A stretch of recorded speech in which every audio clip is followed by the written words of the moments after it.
Hello and welcome to my presentation. I am Jinghuan from City University of Hong Kong, and this work is done in cooperation with the next group from the UNIST. In this presentation, we are showing how various parameters affect the performance of LSM systems.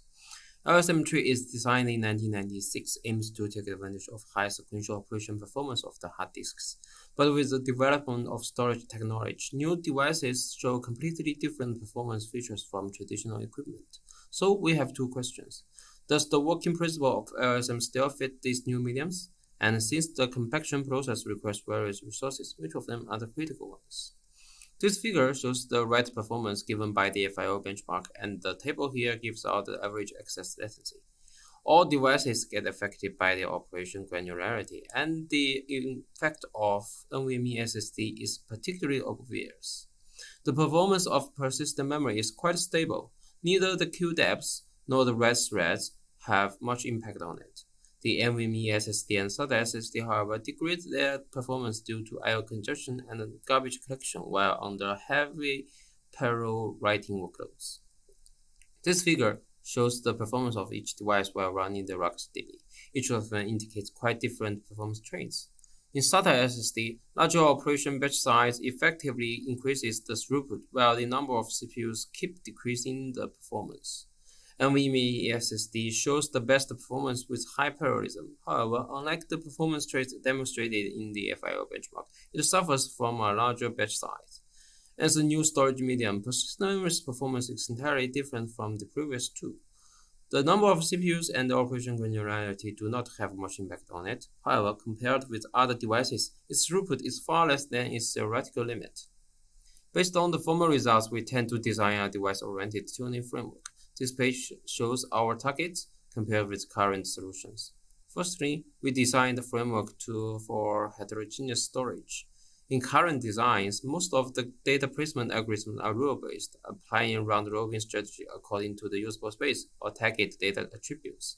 Inspired by the self-designed data structures and online tuning techniques, we tend to change the data placement algorithm by using quantitative analysis and self-adapting techniques, improving the utilization of resources while making the system performance faster and more predictable.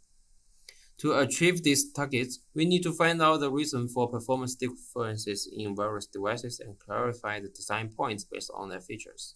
SATA SSD performs quite well when applying single-threaded large block data writing. Figures on this page reveals the serious I/O congestion caused by multi-thread compactions. Redesigning the scheduling of compaction threads will effectively ease this problem. The performance of NVMe SSD still needs to be explored.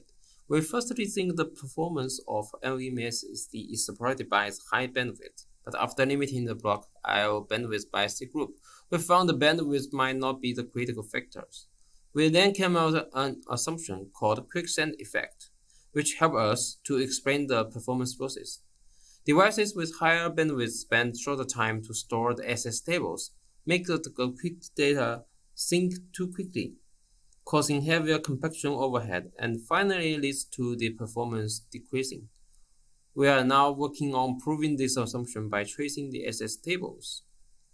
After exploring more detailed information, we found that persistent memory is actually blocked by these slow level 0 compactions, which means it's more sensitive to the scheduling parameters than other devices.